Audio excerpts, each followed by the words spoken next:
Unlocked and into the dark. Some things are better left unknown. And I'll never find you here, 'cause no one's ever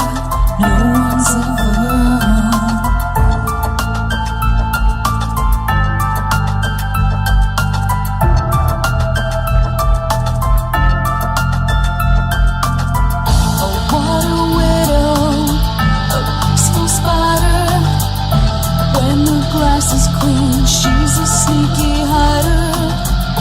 Hide the lies and the alibis. Oh, what a sinner, is it in her?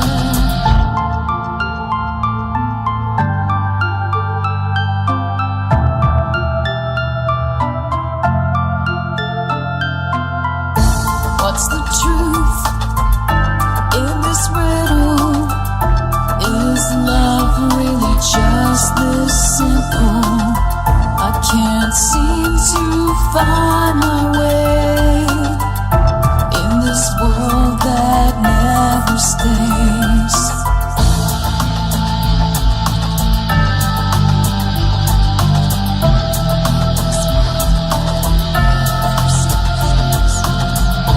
What a widow, a peaceful spider.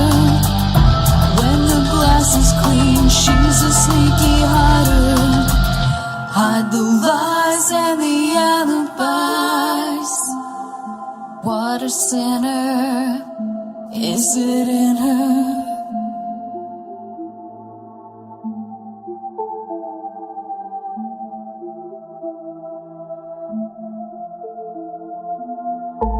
Is this real? Just illusion?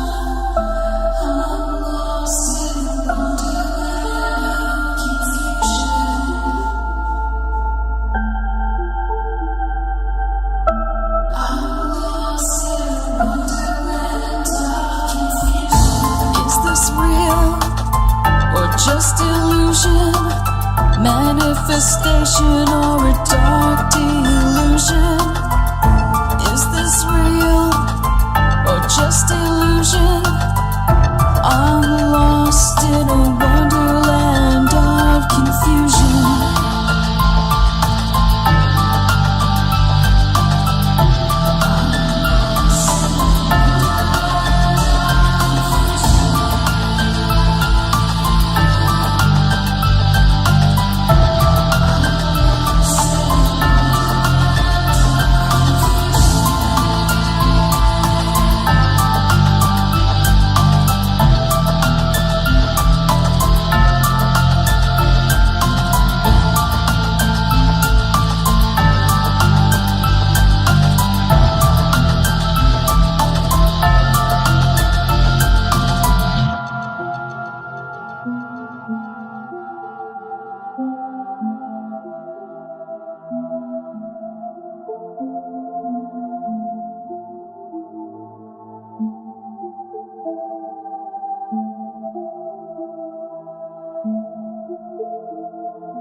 Don't you wish that your weekend was longer than just 2 days? Well, if so, then you're in luck, because here on Ripon Common Sense Radio, our weekend begins on Wednesday. Yes, you heard that right. Our weekend kicks off every Wednesday at 7 p.m. Pacific, 10/9 Central, with Dark Wolf's Den, starring yours truly, Jerry the Dark Wolf. But that's where the fun has only just begun. Make sure you come back every Thursday through Sunday at 7 p.m. Pacific, 10/9 Central, for the Ripon Rabbit Hole Live Show, starring AJ the Ripon Rabbit. He dives into the archives of vocal legend Art Bell and brings those stories up to date. So make sure that you spend your extended weekends with the Animals Radio, Jerry the Dark Wolf and AJ the Ripon Rabbit, starting at 7 p.m. Pacific, 10/9 Central, every Wednesday through Sunday, right here on Ripon Common Sense Radio. Ripon Rabbit Hole is a community-driven radio. At times the community comments may reveal prejudices and other beliefs that we or our sponsors do not condone. Views or opinions expressed by the community, callers, or guests are those of the individual speaking and do not represent the views or opinions of this site. Ripon Common Sense content is intended for mature audiences only. Enjoy. This is Cynthia Sue Larson with Reality Shifters and the International Mandela Effect Conference, and you're now listening to Dark Wolf's Den Show on Ripon Common Sense Radio.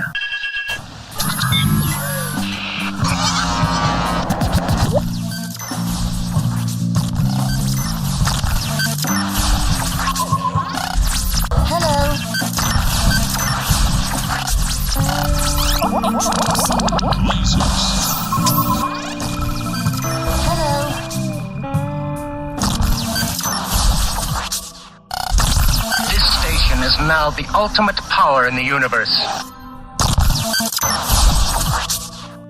This is your man Meta, aka Propagate This Light, and you're now listening to Dark Wolf's Den.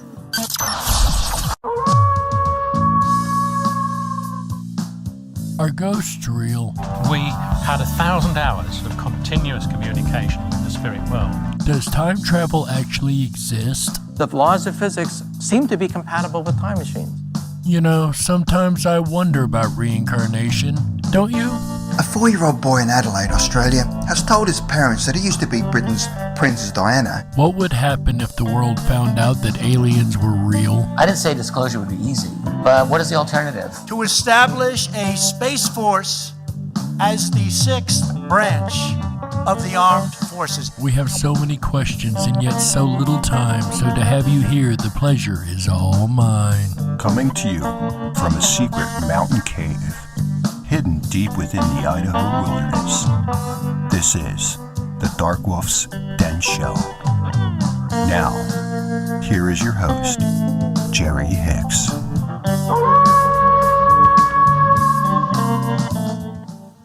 That's right, I am Dark Wolf, and welcome back to another episode of the Dark Wolf's Den Show. Whether you're on the edge of reality, the edge of the galaxy, or the edge of your seat, we're glad you chose us to be right there with you. Ladies and gentlemen, it is Thursday, Spooktober 22nd, 2020, and tonight we're going to continue our mini-series on ghosts. This time we're going to be talking about the darker entities, the shadow people, those things you see out of the corner of your eye, those things you see at night that are darker than dark, those shadow people that scare you and go bump in the night. We're talking about those tonight, Thursday, Spooktober 22nd, 2020. But first, today in history.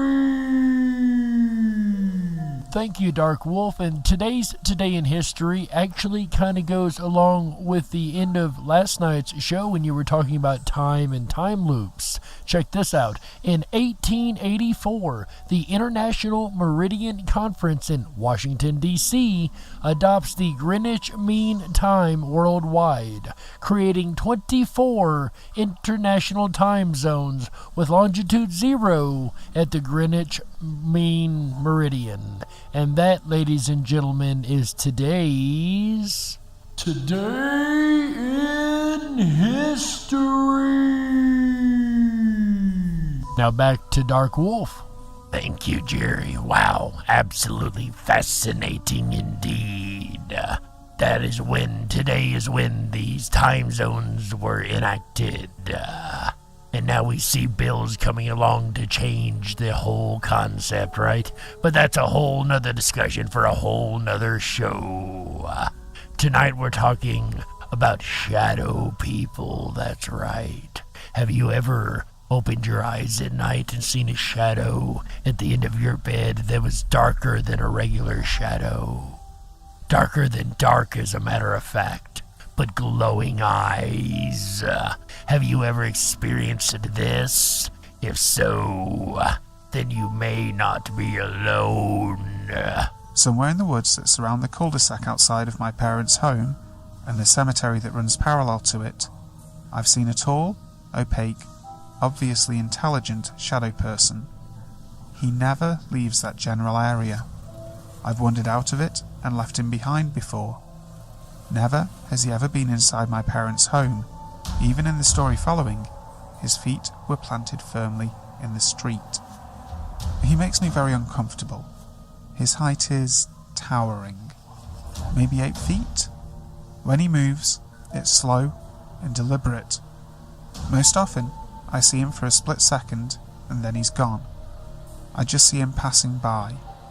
Usually, he seems to be searching for something, looking side to side.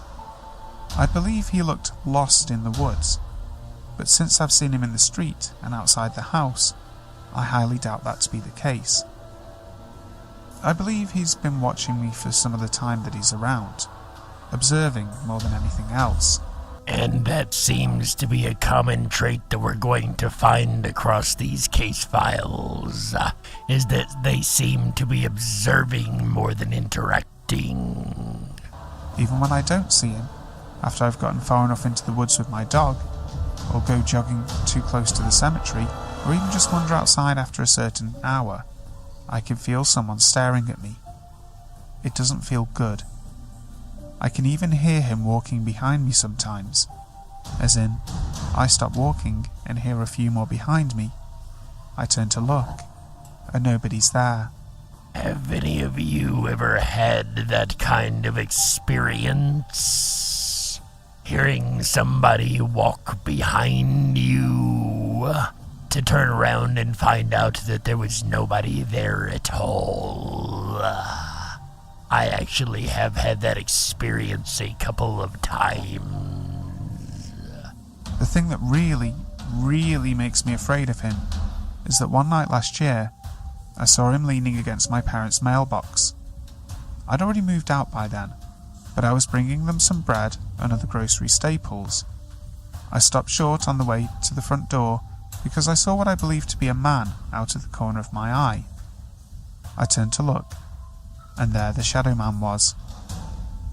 He was leaning forward, right elbow propped on the mailbox, chin resting in his palm.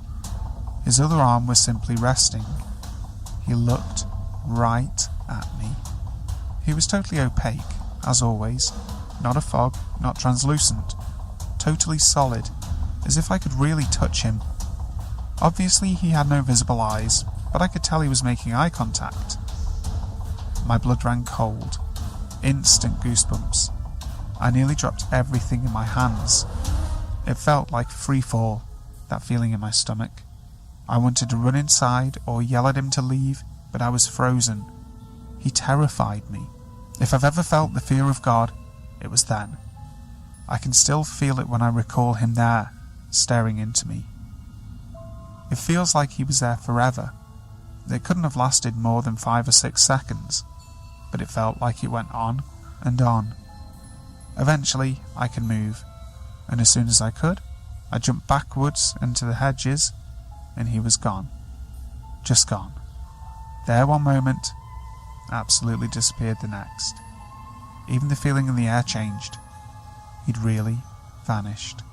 And I want to note in this case that the person was completely wide awake and outside, so it really takes away from the idea of the sleep paralysis that we normally hear as the explanation for things like this. This is the first and only time I've ever seen a shadow person. It was years ago when I was still a teenager in high school. I was invited to a girl in my class's house for a slumber party / cookout. We had a bonfire, hot dogs, marshmallows, the whole 9 yards. It was super fun, and I've got some really enjoyable memories from it. Anyway, she lived in a trailer, and next to her trailer was a trailer that had been abandoned for what seemed to be a few years. It was overgrown by weeds and basically looked like it was falling apart.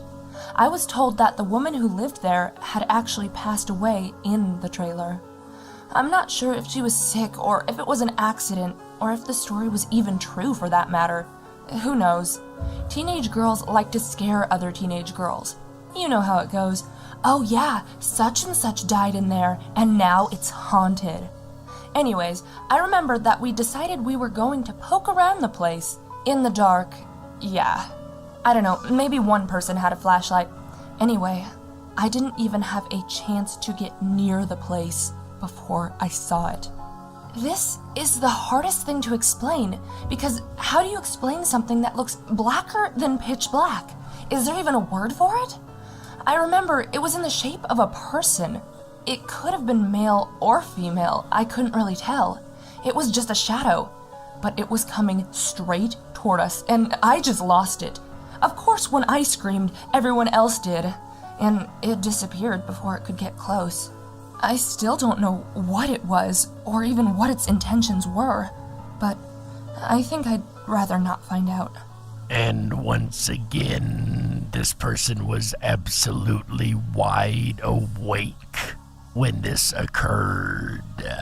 So it really brings into question what could really be going on. What kind of entities are these? What are the shadow people? And of course, one of the most well-known shadow people of them all. Look, I first had fear instilled in me when I was like 6 years old by the Shadow Hat Man. I was with my mom, and she was off in the living room someplace, like watching Oprah or whatever the TV had at that era. And I was playing with my trucks. I was pushing them along the ground, and we were making little roads and everything. And I found myself on my knees in the laundry room.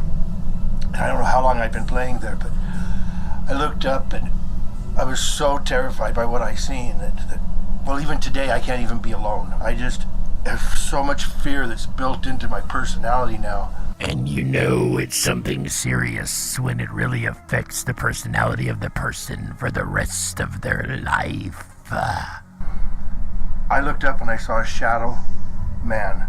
It was just a silhouette of blackness with a hat on top of it. And I don't know, it gives me the chills to think how long he might have been watching me down there playing. But he was watching me. And I looked back at him, and I could see that there's this evilness in him, this presence, overbearing, malevolent presence. And it just shocked me, and I didn't know. The fear was like what you would see if you got your family hit by a car right in front of you. That rush of adrenaline that would shoot inside of your body. I had that fear, and it was gripping me, and it tore at me so hard. And I stared back at him, and he had this silhouette, wide shoulders, a hat. He looked like he was wearing a trench coat, and he seemed to absorb the light and get blacker and blacker. This was in the middle of the day, and he's outside the window, 2 o'clock in the afternoon, and I'm seeing blackness there. I was so afraid. I ran to my mom, and I thought that I'd never be able to shake this. And my entire life I've had this fear inside of me because of the Shadow Hat Man. 2 weeks ago he came back, and I tried to confront him. I came at him, and he disappeared into this mirror that was sitting on my desk. I'm telling you, anybody that's watching this, I looked at him, and I stared at him. He didn't flinch. He didn't move away. He's still out there. And what we've heard so far are just 3 independent case file examples of shadow people and their leader that seems to be the Hat Man. But let us try to put ourselves into this situation for just a moment. It's the middle of the night. You're sound asleep when suddenly your eyes pop open. You're not sure why. You didn't hear a noise, but you feel something. Is it in the air? Your room does feel colder than usual. You look around your room. Nothing. Relief washes over you and you start to close your eyes when there is something there. A shadow in the corner. Something that wasn't there before. You can't quite make it out, but it looks human. It's so dark you can't tell. You pull the blankets up just below your eyes. It must just be a weird shadow, right? Or your brain playing tricks on you. You close your eyes and count to 3. You know when you open them, it'll be gone. 1, 2, 3. It's gone. No, it's on the other corner now, and it's coming towards you. Its eyes open, glowing red in the dark. And there's a fear, a terror that washes over you in this moment, that chills you to the bone and normally paralyzes the body. And staring at you. You're so scared you can't scream. You can barely move. It's getting closer and closer. You reach out, and just in time, you hit the switch on your lamp and see your coat rack. You laugh to yourself. It does look a little like a person in the dark, and maybe the eyes you saw were just the lights reflecting in from the street outside. Do a quiet search just to make sure there's nothing in your room, but you can't shake that feeling that a few minutes ago you weren't alone. Of course, it's just a coat rack, right? It's not going to be easy to fall asleep again, but you assume you're safe. The strange shadow person at the corner of your room begins to fade from your mind, but you can't help but feel like it's not the last you've seen of it. And people tend to encounter these things repeatedly after the first encounter, though this is not always the case. It can definitely be the general case. That's what I've found across most case files.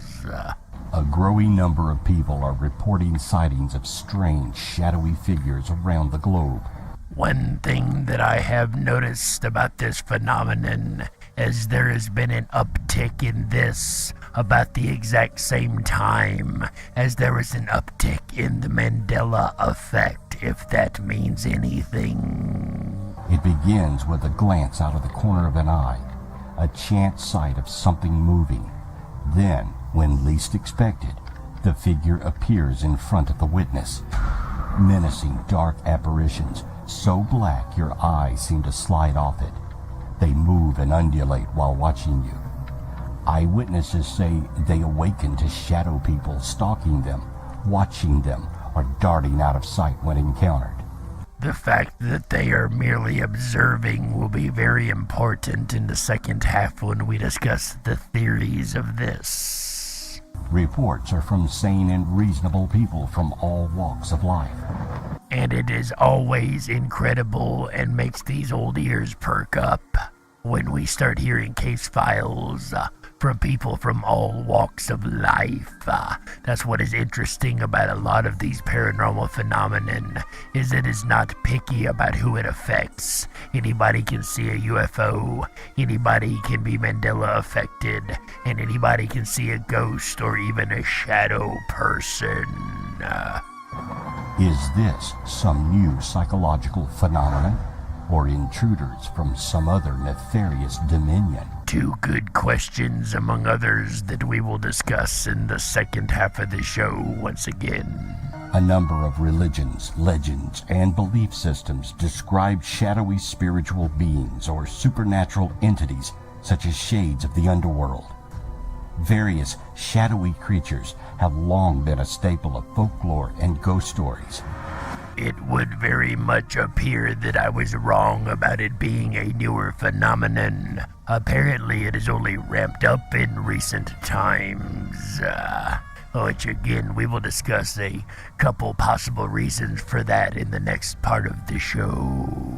Descriptions of shadow people are as dark silhouettes with human shapes and profiles that flicker in and out of peripheral vision, and claims that people have reported the figures attempting to jump on their chest and choke them. And when it gets physical, that changes things. That's when things get serious. It's one thing to stand and watch someone, but to be physical and to be able to affect the human body, that's a little more than just a ghost now, isn't it? Because so far what we've heard are ghostly shadow figures, right? But I've never heard of many ghostly figures that can physically affect the human body. Now that is intriguing. Believers and paranormal authors do not agree whether shadow people are evil, helpful, or neutral. A debate that still rages in paranormal circles to this day. Several psychological conditions can account for reported experiences of shadowy shapes seeming alive. A sleep paralysis sufferer may perceive a shadowy or indistinct shape approaching them when they lay awake, paralyzed, and become increasingly alarmed. And once again, I completely disagree with the sleep paralysis explanation, because as we've heard so far in case files, you do not have to be asleep to encounter these entities. A person experiencing heightened emotions, such as while walking alone on a dark night, may incorrectly perceive a patch of shadows as an attacker. And of course, I'm sure we've all had those moments where the wind blows a tree branch and the light hits it just right, and it looks like out of the corner of your eye that something has jumped or moved. We've all had those experiences, but those experiences aren't what we're talking about tonight. Many methamphetamine addicts report the appearance of shadow people after prolonged periods of sleep deprivation. And it is true, sleep deprivation can have that kind of effect on the body, in which you do see shadowy figures, but that is once again the brain playing tricks on the body, and not what we're discussing tonight. Shadow animals are often reported as well. However, one interviewed subject said that you don't see shadow dogs or shadow birds or shadow cars. You see shadow people. And to make the point from yesterday, you don't see shadow dinosaurs and T-Rexes and Stegosauruses running around either. Indeed, shadow people have been reported throughout recorded history. Indeed. Harley Swift Deer Reagan, known as Thunderstrikes in his tribe, stated that shadow people are parallel dimensional beings who were first recorded by indigenous people in 1153 BC. And just with what we've heard already, I take this case file very seriously for two reasons. Number one, it comes from an ancient.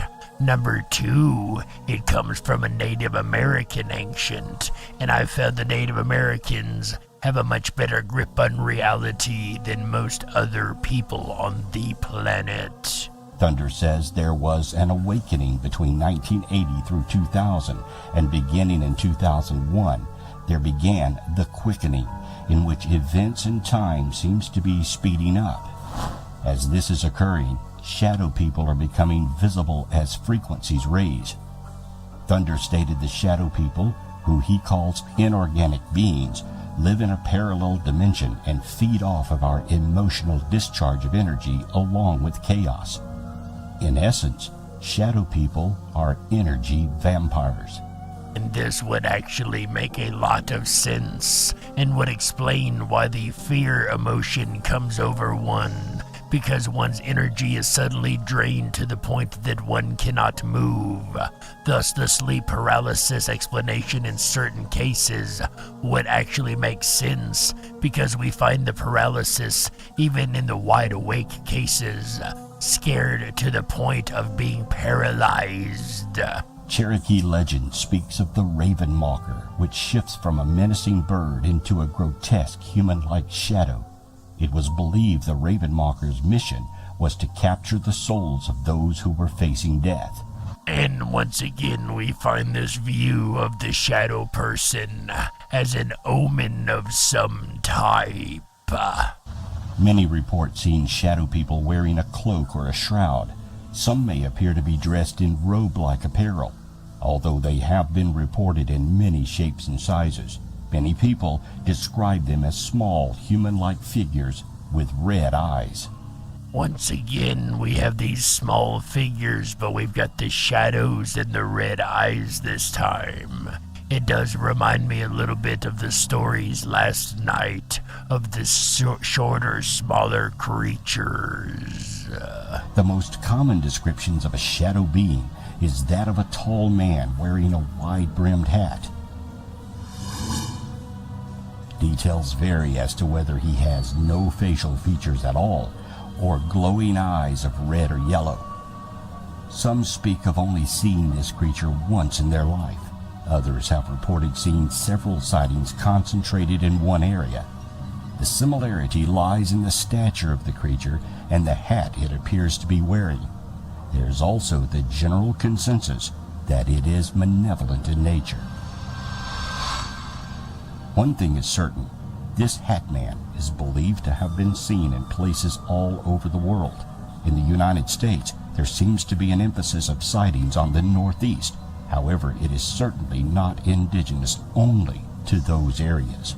Now here, once again, we have a very specific piece of information in the case file. The fact that it's specifically in the Northeast majorly, I don't know what to make of that or why that would be the case, but it is interesting that there's certain areas that are more so haunted by these beings than other areas. One of the things that sets the Hat Man accounts apart from some of the other shadow entities is the interest this creature seems to show in those who have seen it. While many shadows are seen out of the corner of the eye, only to disappear once one focuses on them, the Hat Man seems to want to be seen. This seeming intelligence of the entity is possibly what gives it the negative perception that it has. And as we discussed last night, the intelligent hauntings seem to have this version of free will. But as we'll discuss in the second half, there may be another reason why this free will is being displayed. But once again, we'll get to that in the second part of the show. But what would happen if a shadow person were to gain a skin of some type, right? There may be another phenomenon going on recently that connects to this shadow person phenomenon directly. Within the realm of the bizarre, there is a new and interesting phenomenon emerging that could be shadow people possessing the bodies of children. It's called black-eyed children, and reports have been made recently. Black-eyed children, or black-eyed kids, are an urban legend of supposed paranormal creatures that resemble children between the ages of 6 and 16, with pale skin and black eyes, who are reportedly seen hitchhiking or panhandling, or are encountered on the doorsteps of residential homes. Tales of black-eyed children have appeared in pop culture since the late 1990s. The supposed origins of the legend are some 1998 postings written by Texas reporter Brian Bethel on a ghost-related mailing list relating to alleged encounters with black-eyed kids. Bethel describes encountering 2 such children in Abilene, Texas in 1996 and claims that a second person had a similar unrelated encounter in Portland, Oregon. Bethel's stories gained such popularity that he published an FAQ just to keep up with demand for more information about the new urban legend. In 2012, Brian Bethel told his story on the reality television series Monsters and Mysteries in America. He wrote a follow-up article for the Abilene Reporter News describing his experience and maintaining his belief that it was legitimate. Alleged sightings are taken seriously by ghost hunters, some of whom believe black-eyed children to be extraterrestrials, vampires, ghosts, or shadow people in human form. And of course, I would definitely argue the latter, the shadow people gaining some type of human form. In the last few years, this frightening phenomenon of the black-eyed children visitations has swept the internet. Whether or not the stories of midnight encounters with the mysterious black-eyed kids have any truth to them has been a hotly debated topic. But that hasn't stopped tales of the BEKs from popping up on message boards, in chat rooms, and on paranormal podcasts. Who are they? Where do they come from? What do they want? We aren't sure. And once again, just like the other case files that we discuss on this show, Well, you start to find the same information over and over in the case files. You start to take notice, and this is no different. Most all of the cases go something like this. No matter who tells it, the encounters usually occur the same way. Someone home alone in the middle of the night hears a knock at the door.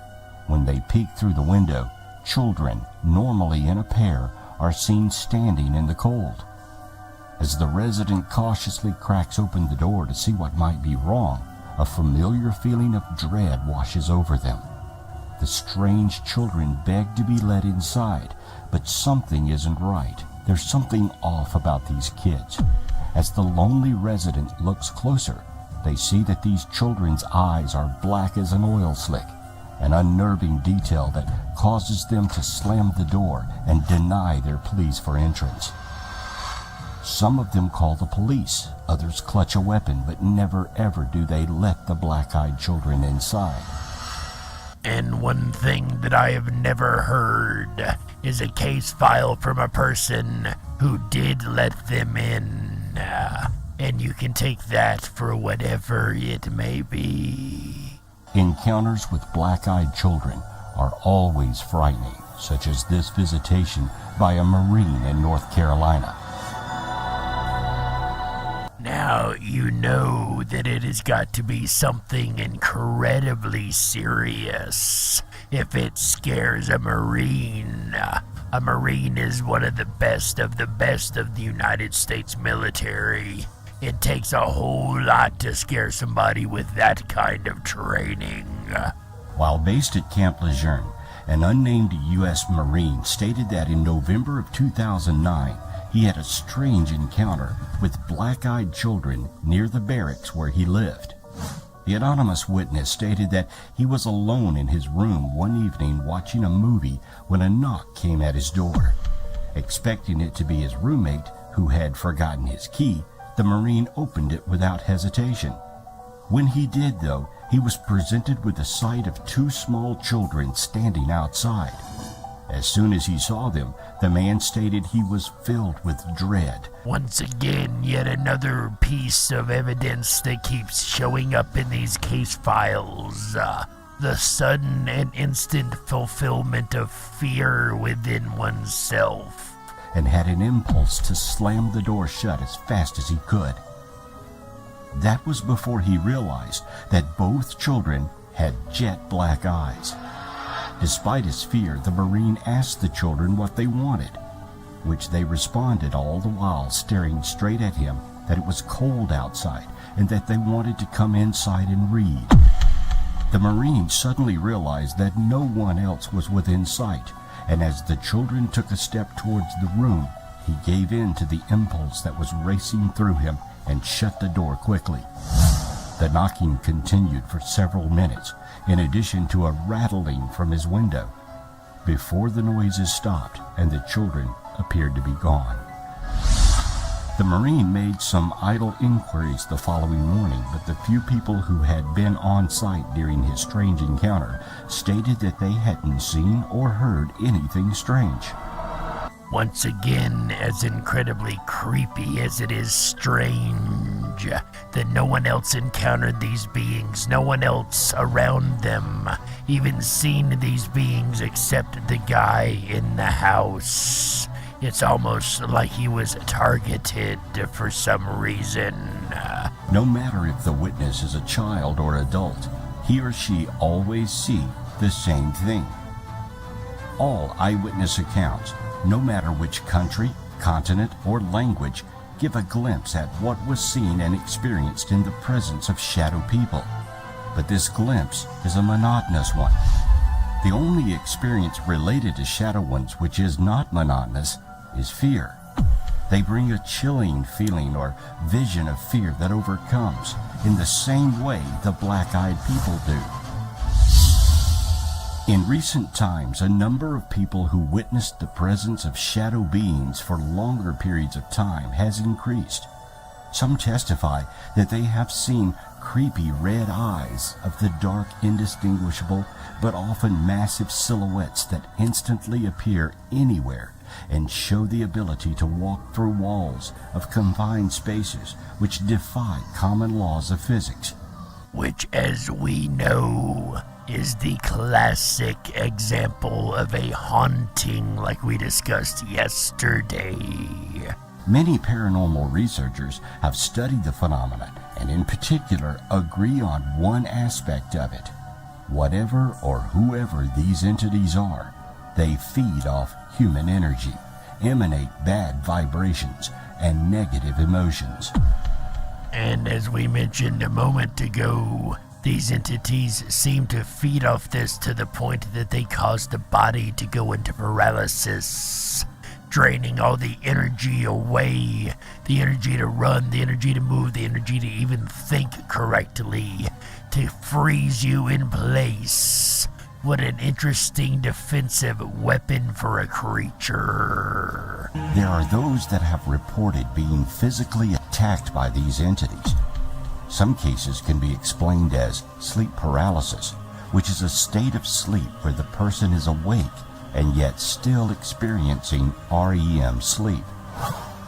The sensation of not being able to move has sometimes been accompanied with visions of menacing shadows, including a hooded figure known as the Old Hag. People have also reported these shadows physically touching and trying to harm them. The explanation may have a natural origin. However, to the person experiencing it, there is a real sense of being attacked.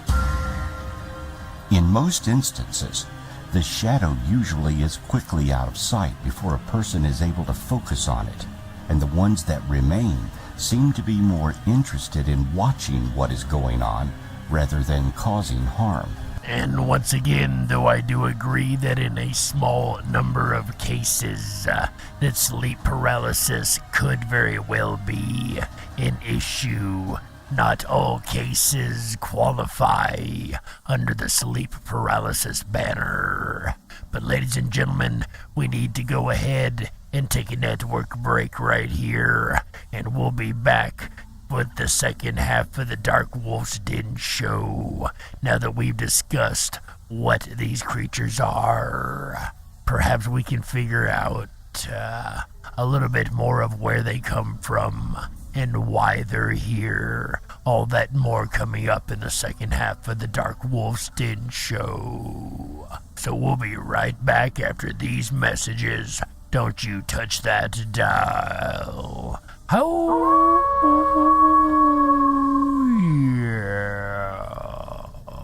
We gotta stoke the fires and run off the men in black. Don't touch that dial. We'll be right back.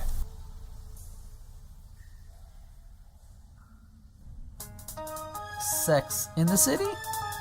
Nope. Interview with a vampire? Nope. If you build it, they will come?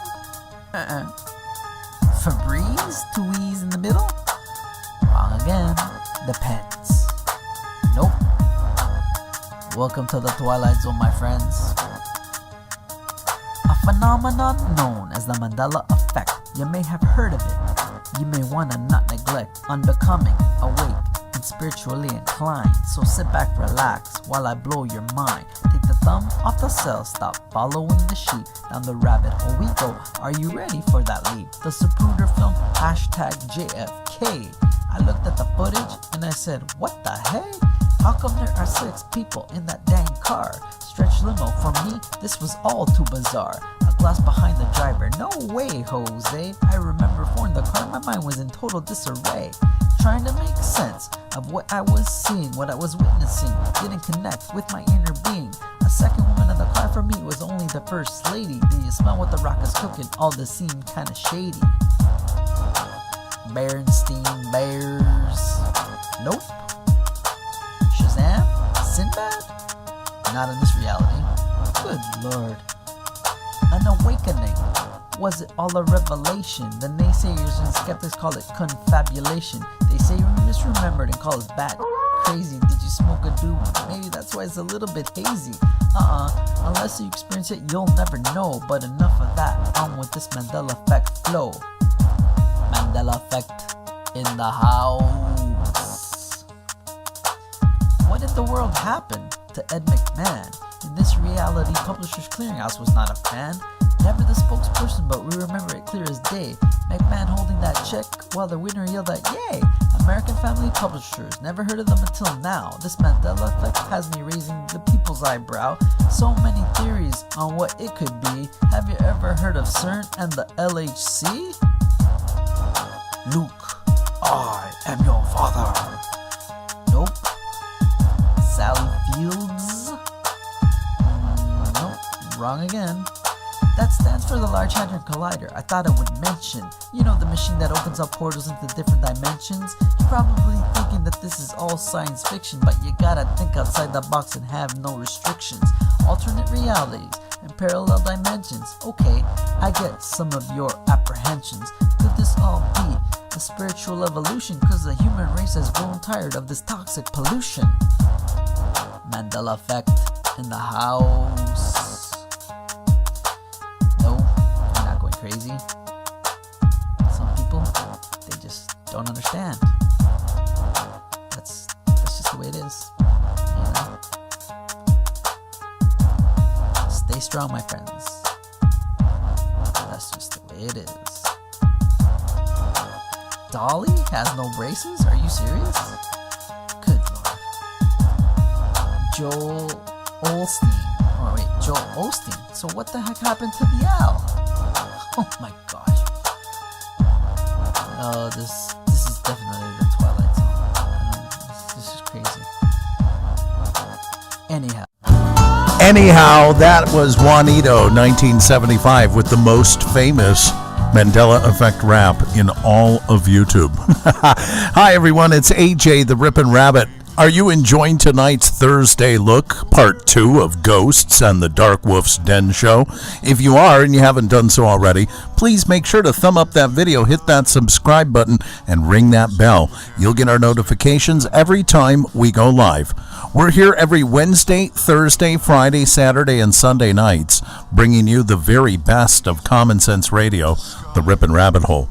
I'll return tomorrow night with a look at Halloween costumes as Spooktober continues. We're going to have a fun night tomorrow, looking at some of the very best Halloween costumes ever, and of course, a list of suggested things you may consider being for Halloween this year. It's going to be a fun time. Join me tomorrow night, Friday, October 23rd, starting at 7 p.m. Pacific, 10/9 Central. I'm asking for your costumes as well. I did receive a few emails today.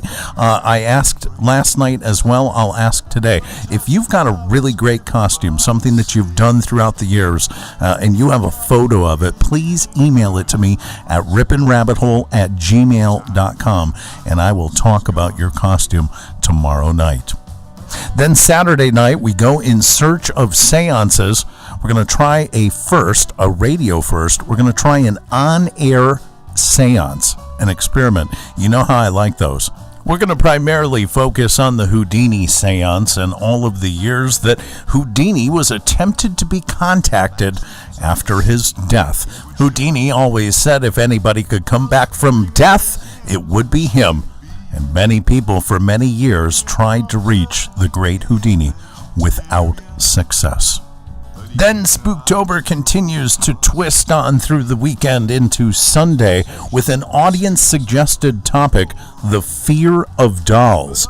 This came up in our Fear of Clowns episode, and we've put together a wonderful way to end the weekend right with the fear of dolls.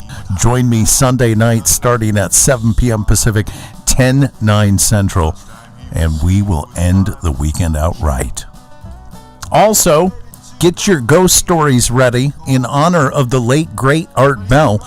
October 31st, Halloween night, 7 p.m. Pacific, live calls as we replicate Ghost to Ghost, a yearly tradition that Art Bell would do every Halloween. It's going to be a lot of fun. Get your best ghost stories ready for Halloween night. We're going to return now back to Jerry Hicks and the Dark Wolf's Den Show as he continues to howl at ghosts and shadow people. One of my favorite subjects. A lot more rabbit hole to explore. Stick around. You're listening to the Ripon Common Sense Radio Network, the Ripon Rabbit Hole.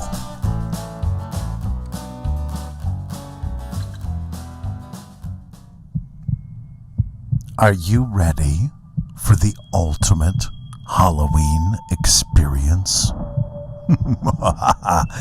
This year, with all the social distancing taking place, Halloween, contrary to popular belief, has not been canceled. I repeat, Halloween has not been canceled. The Ripon Rabbit Hole is proud to sponsor a unique virtual Halloween event taking place October 15th through the 31st exclusively at ourtrickortreat.com. That's O-U-R, trickortreat.com. Sign up and knock on virtual doors for 17 days straight to win a variety of prizes from national, state, and local sponsors.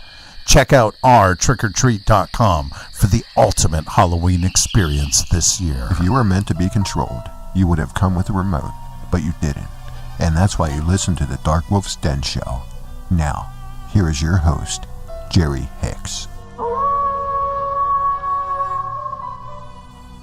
That's right, I am the Dark Wolf, and welcome back to the second half of the Dark Wolf's Den Show. Whether you're on the edge of reality, the edge of the galaxy, the edge of your seat, or anywhere in between, we're glad you chose us to be right there with you. If you're just tuning in this evening, we are talking about shadow entities and shadow creatures. We've discussed in the first half the different types of shadow entities that exists. Now in the second half, we're going to discuss the possibilities of what they might really be. We assume that they are ghosts, right? But they might not be just that. Everything about shadow entities is theory at this point, and there are many scientific facts that cannot be ignored. To truly understand something, all sides need to be examined. Science shows how something can have a natural explanation, which is essential to look at. Only after ruling out what can naturally cause something can we look at other possibilities. And of course, like the great Sherlock Holmes always does say, once you've ruled out all of their options, whatever's left, no matter how improbable, must be the truth. One interesting idea suggests that shadow people are the shadows or essence of people who are having an out-of-body experience. And we spoke about this on last night's episode also, about how an entity, a shadow, might be seen by one and not know that it's being sent by the person who's actually very much alive and doing something else at the time. Again, this is rare, but it is a case file that we've run across multiple times. According to Jerry Gross, an author, lecturer, and teacher about astral travel, we all travel out of our bodies when we are asleep. Here's an interesting concept for you. Perhaps the people that we see as shadow people are those that are napping or sleeping elsewhere in the world. Perhaps, this theory says, we are seeing the inferior astral bodies of those twilight travelers. It definitely makes one beg the question, is the spirit realm the same as the astral realm? Yet another intriguing theory is people from our own future could have found the means to travel to the past, our time. Now this is an intriguing thought. Because if you consider that it would definitely fix all the paradoxes, if you're not able to interact with the past, only able to observe it as, say, maybe a shadow form, this would definitely make a lot of sense. However they are able to accomplish this incredible feat, perhaps in that stage, they appear to us merely as passing shadows as they observe the events of our timeline.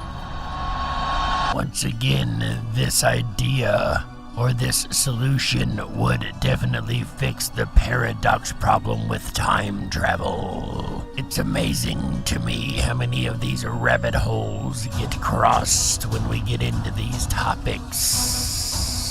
And what is really intriguing is the idea of the time loops that we spoke about yesterday.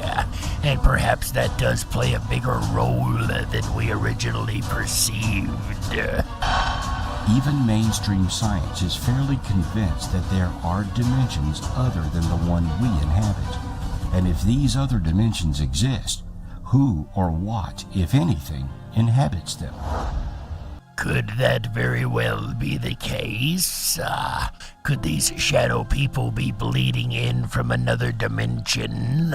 And if that is the case, would we be appearing as shadow people on their side of the, quote, veil, end quote? Some theorists say that these dimensions exist parallel and very close to our own, although invisible to us.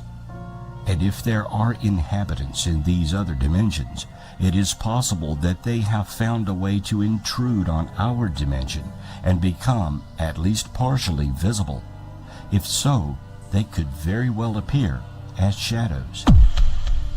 I said yesterday that there was a theory that Jerry and I have been working on that deals with space and the magnetics of the Earth.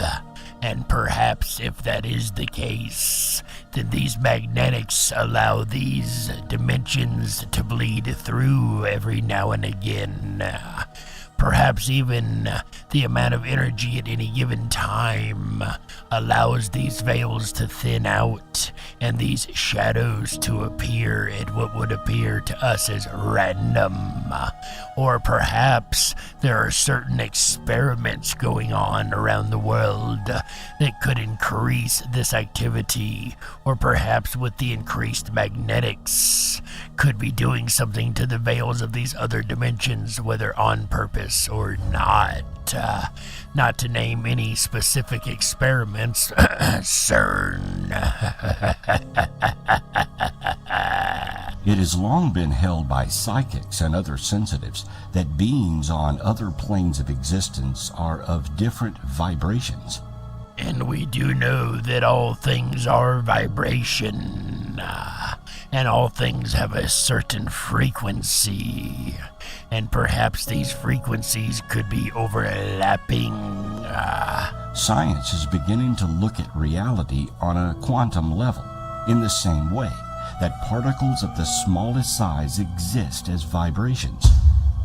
Perhaps, some theorize, the vibrations of our existence are beginning to mesh with those of another dimension, which accounts for the increase in such phenomenon as ghosts, shadow people, and possibly aliens. Or once again, I dare suggest that the Mandela effect may very well also be one of the side effects of this. In one bizarre case reported by the UK publication The Star, it says CIA alien hunters claim to have contacted a race of tall shadow people on Mars. This was revealed in declassified government files. Perhaps shadow form would be a way to explore the universe in which mankind has not quite considered yet. Perhaps one could beam one's essence to another area and explore this area in a shadow form as not to disturb the flora and fauna around them.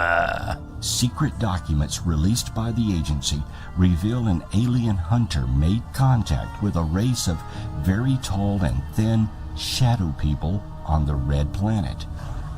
Transcripts of one of the sessions released in a CIA declassified data dump reveal a session between a government agent and an unnamed clairvoyant. Mars is probed by the subject, who claims he can see very large people wearing strange clothes, living in a rabbit warren type network of pyramids. And as we know, there's been many claims of pyramids spotted on Mars, and perhaps they really do carry some type of inhabitants. The CIA transcript is dated May 22, 1984 at 10:09 a.m. and reveals the details of the experiment. Speaking of the government, it brings into question that once again these shadow people may not be spirits at all, but literal people who are still living and breathing, perhaps under government agency experiments.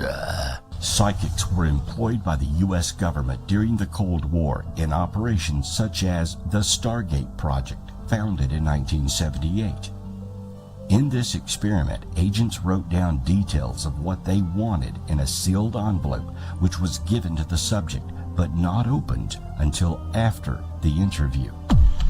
Inside the sealed envelope was the information Mars, 1 million years BC, and a set of geographic coordinates. The psychic was then asked to use his powers on the information in the envelope and tell an agent what he could see. The psychic said, I'm seeing, it's like a perception of a shadow of people. Very tall, thin. It's only a shadow. It's as if they were there and then they're not there anymore. I just keep seeing very large people. They appear thin and tall, but they're very large, wearing some kind of strange clothes. Could it be that he was witnessing the shadows because this civilization has been gone for so long, just witnessing the remnants of the energy that was in the area? Or could he very well have been witnessing an alien race that is using shadow technology of some type to explore the galaxy? The alien and abduction phenomenon are so bizarre that it's no surprise that extraterrestrials are suspects as the shadow people. Abductees have reported in many cases that the alien greys seem to be able to pass through walls and closed windows and to appear and disappear abruptly, among other otherworldly talents. And once again, it is like stories and case files that we find of ghosts that are able to pass through walls. Perhaps, too, they can go about their alien agenda disguised in the shadows. There's a good deal of overlapping among the above ideas, of course. Aliens and ghosts could be interdimensional beings, or aliens could be time travelers. And some believe demons are responsible for all these disturbing phenomena. And all of these are getting kind of far out there, and these rabbit holes all do connect, as we know. But perhaps it connects to a rabbit hole that may be a little more down to earth than the alien theory. Islam speaks of the jinn, who were created along with humans as creatures of free will. They, along with humans and angels, are part of the creations of Allah, capable of logic and reason. According to his belief, the jinn live in a world alongside ours, and like us, are capable of either being positive or negative. And as we know, the jinn has come up on this show a couple times before as trickster beings of types, and I could definitely see a trickster being taking on a shadow form. It is thought that some of the legends of shadow people come from the possibility of humans seeing the shadows of the jinn while they exist in their parallel world.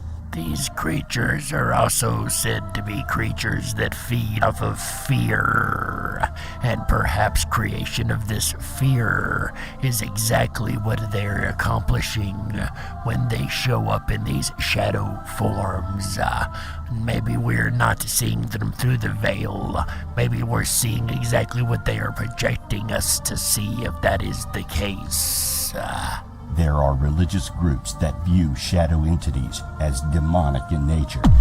The shadows themselves are not thought to be demons, but rather watchers for potential souls to be claimed. And of course, when we hear the word watchers, we automatically think of the Nephilim watchers, right?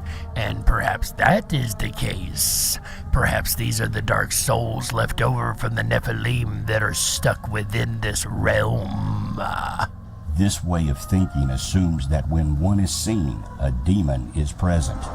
Cleansing and blessings must be done to avert any negativity that is trying to permeate the person or the home where the shadow is seen. This is generally done with a blessing of the area in the name of whatever higher power a person believes in. As in anything, it is the power of belief that determines how well something like this would work. And it amazes me how many times we come up on the fact that the intent of one's heart has a true intent and physical representation and manifestation in the real world. If not interdimensional beings or aliens, could shadow people be ghosts? They say that if you feel you have been visited by shadow people, there are ways to protect yourself from them.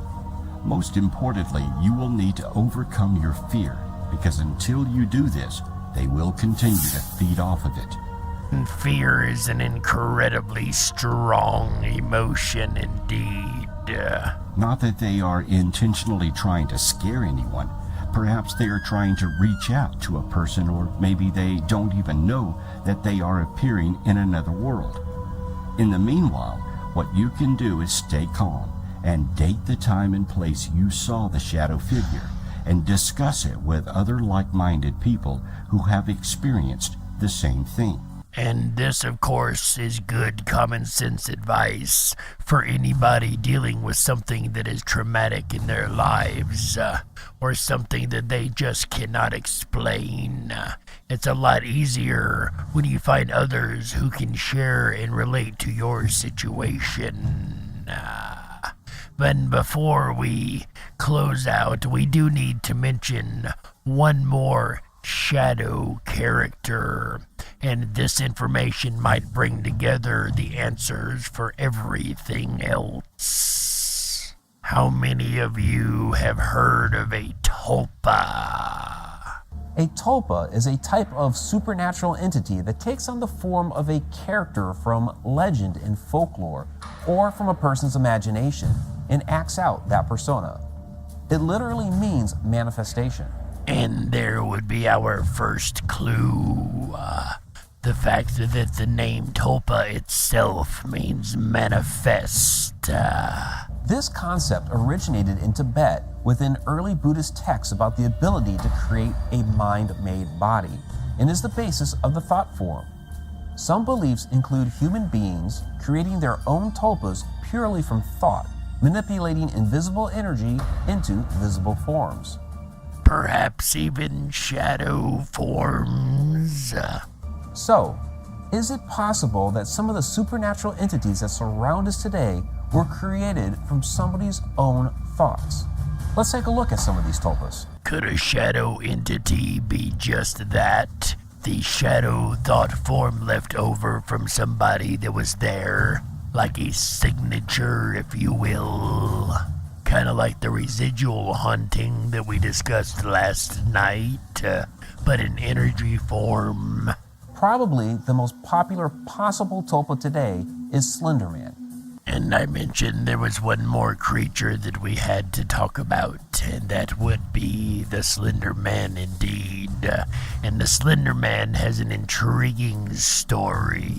I say possible because it's hard to say whether or not this entity has really become manifest, and its origins were purely fictional. Slender Man never really existed. At least not in the beginning. Slenderman was created online in 2009 as part of a Photoshop contest thread in the Something Awful forums by Eric Knudsen, under the username Victor Surge. The contest invited users to create paranormal images through Photoshop, and Surge posted 2 photos of a tall, shadowy figure haunting children at play. He gave the photos a small story and included with his submission a block of text that read, "We didn't want to go. We didn't want to kill them, but his persistent silence and outstretched arms horrified and comforted us at the same time."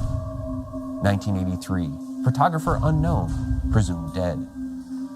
I don't want to go too deep into Slenderman here because we already have an entire video on this internet urban legend. It is intriguing, though, that the idea started from a contest, just a fake photo. And this is something that has been suggested by some Mandela effect researchers, that things can be brought into reality like that.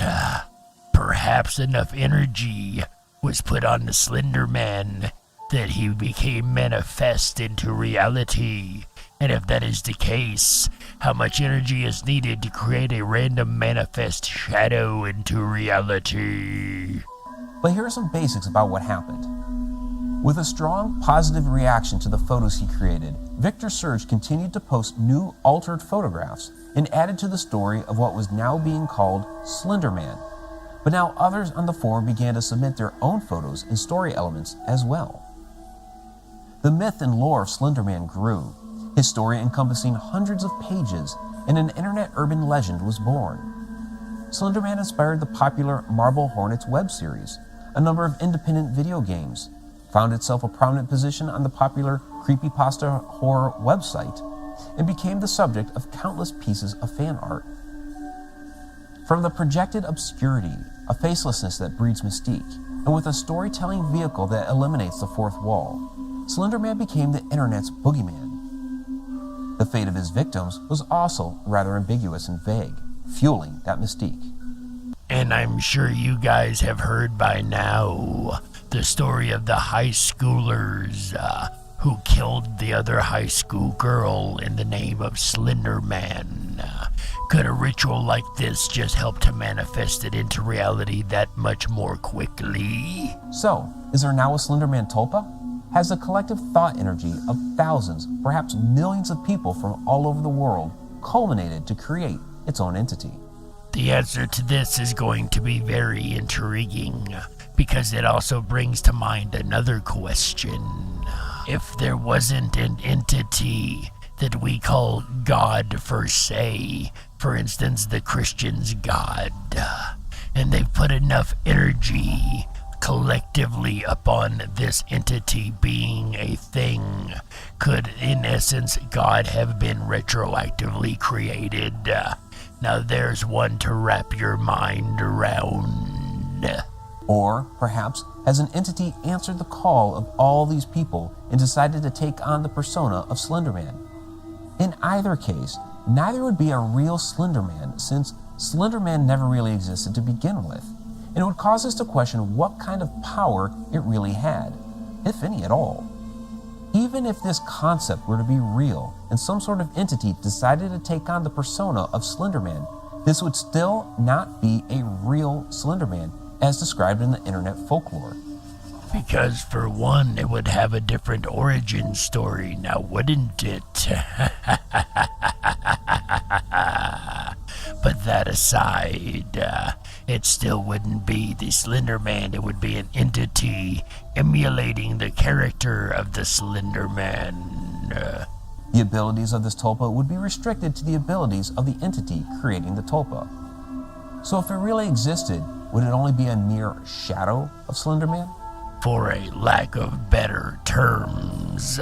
In his book, The Mothman Prophecies, John Keel proposes a tulpa in the very first chapter that actually has nothing to do with the Mothman, but a haunting in New York's Greenwich Village. In an old house that has been investigated by many over the years, including Dr. Hans Holzer, a phantom in a long black cape and a wide-brimmed hat has been seen moving about from room to room. Some say He was a spy from the American Revolution who was caught and killed in the house. However, this house was lived in by Walter Gibson, the writer who created the Shadow novels, the 1930s character who lurked in dark alleys wearing a cape and wide-brimmed hat. Prior to Gibson living in the house, there had been no known reported hauntings. However, within 20 years after Gibson left the house, it was suddenly haunted by the hat-wearing ghost. Keel suggested that Gibson's powerful mind, constantly creating the shadow stories and projecting this character out into the universe, could have created a tulpa, which became the entity haunting the house in Greenwich Village.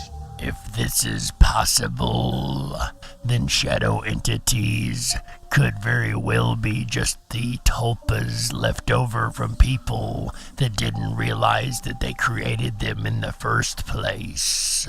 From this, the question then becomes, are ghosts tulpas? Ghosts are generally two types of things: a human spirit still lingering about a particular location, what we would call its haunt, or residual energy playing back a scene from some day gone by and can't be interacted with. We cover types of hauntings in another video, so we won't get into all of that here. However, a tulpa could be the haunting at a particular location and seem very much like a ghost or a human spirit, but not really be one at all. It takes repeated investigative work to determine what the entity may actually be. So a ghost and a tulpa being one and the same cannot be ruled out. Now that is absolutely intriguing indeed. But what do you guys think? Do you think tulpas are real? Do you think these shadow people could be tulpas? Could they be other dimensional creatures? Could they be aliens coming to investigate Earth in a different form than we are used to seeing? Or could people just be chasing their own shadow? And with just a little common sense, ladies and gentlemen, you be the judge. We got to close it out. That's right, that's it for this episode of the Dark Wolf's Den Show for Spooktober 22nd, 2020. I hope everybody has enjoyed part 2 of 3 of our ghost series. Whether you're on the edge of reality, the edge of the galaxy, or the edge of your seat, we're glad you chose us to be right here with you. Ladies and gentlemen, the den may be closing, but don't you worry. The weekend fun has just now only begun. Do you guys have a picture of your Halloween costumes of years gone by? Well, go ahead and send it in to Mr. AJ, because he's going to be talking tomorrow night about Halloween costumes. What was your costume as a kid? Or perhaps last year? I like to get in my wolf form and go out and run around the neighborhood when I can. Although they've asked me not to do that in public anymore. Something else you don't normally do in public is seances. That's right. Saturday night, Ray J the Rippin' Rabbit over there. Ray J. AJ the Rippin' Rabbit over there is going to be talking about seances. That's right.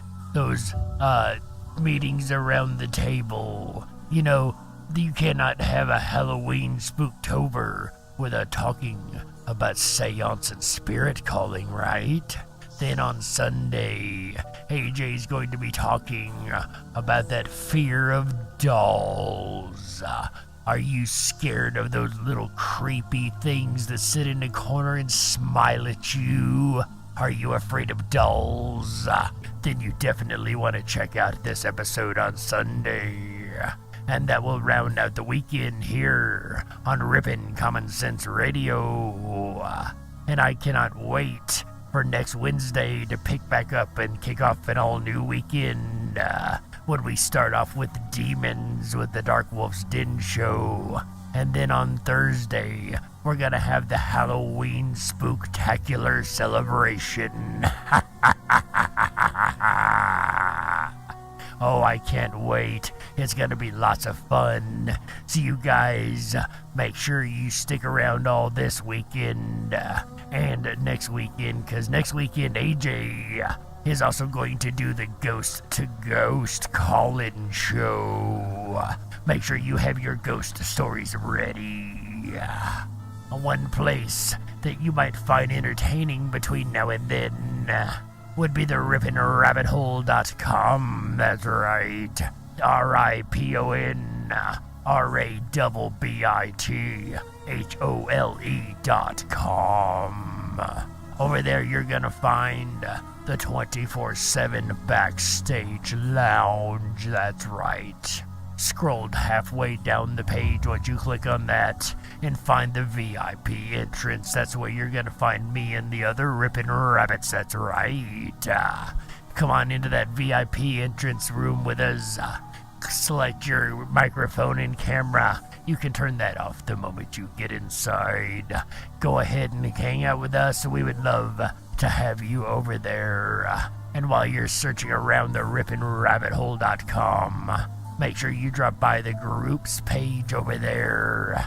Our buddy Juanito 1975 has his lucid dreaming group over there. Perhaps you can get him to talk to you more about some astral travel. That's right. Or if you have a show suggestion for us, go to the Dark Wolf's Den Show Topics and Suggestions group. As tonight's topic was a suggested topic, and you can have your topic on the air just as easily.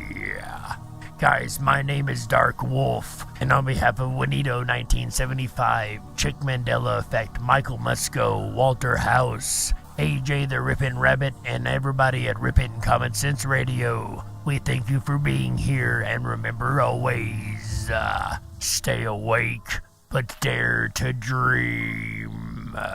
Good night, everybody.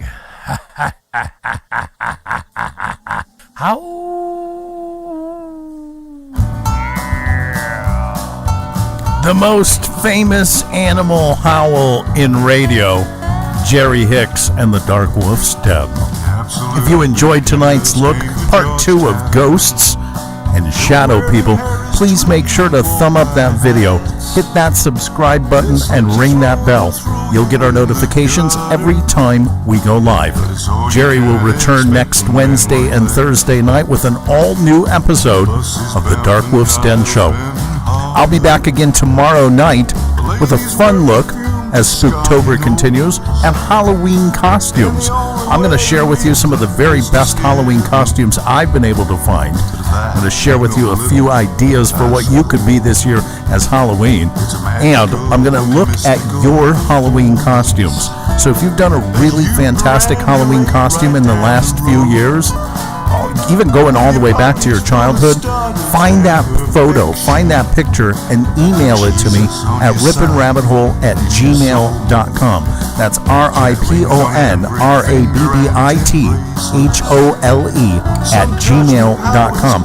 I'd love to see your costumes and use it on air, so please make sure to dig that picture out, scan it if you have to, take a picture of it if you have to, and email it in.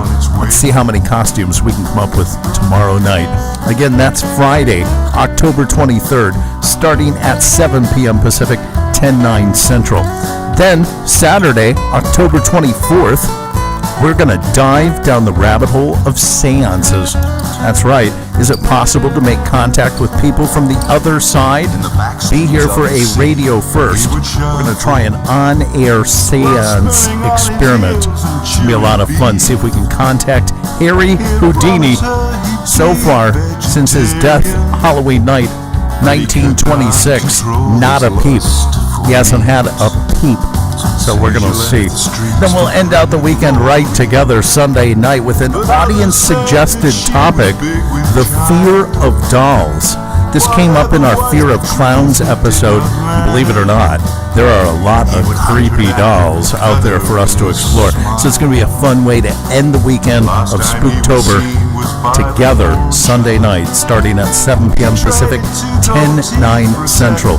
Do you have a fear of dolls? Perhaps I'll have a cure. I'm looking forward to spending the rest of the weekend together with you as Spooktober continues to twist through the rabbit hole. Coming up, Halloween night, October 31st, a tribute to the late great Art Bell and a yearly installation he would do every year called Ghost to Ghost. It's going to be a live call-in show. We want to hear your ghost stories on air. It's going to be a fun night, October 31st, Halloween. So, wherever you are, good morning, good evening, or good day, whatever the case may be, I'm AJ, the Ripon Rabbit. Until we meet again, take care of yourselves and each other. Good night.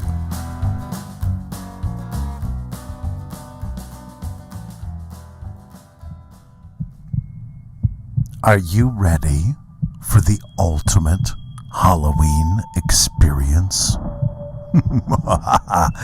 This year, with all the social distancing taking place, Halloween, contrary to popular belief, has not been canceled.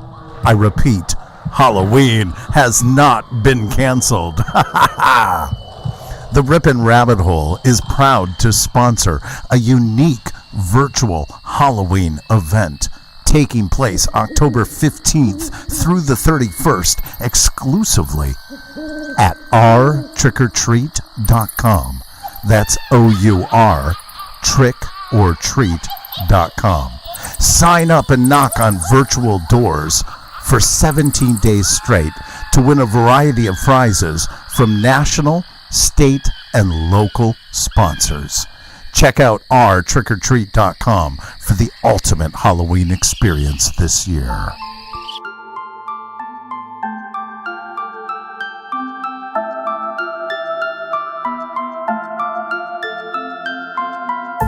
Unlocked and into the dark. Some things are better left unknown. And I'll never find you here, 'cause no one's ever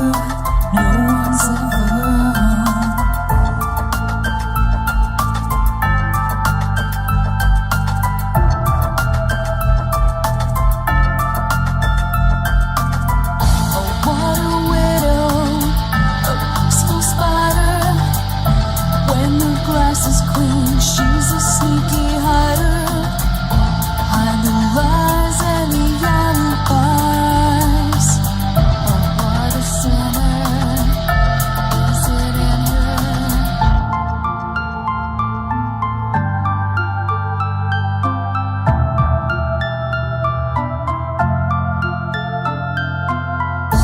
What's the truth in this riddle? Is love really just this simple? I can't seem to find my way in this world that never stays.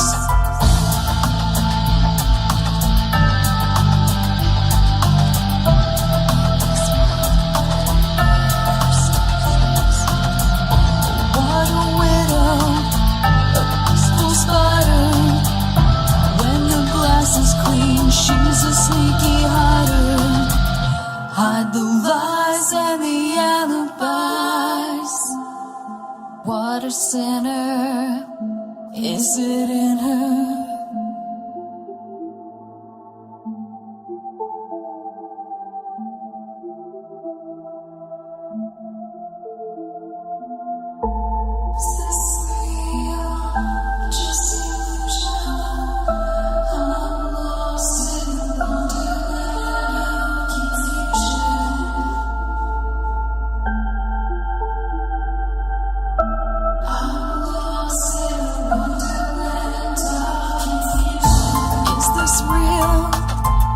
Just illusion, manifestation, or a dark delusion? Is this real or just illusion? I'm lost in a world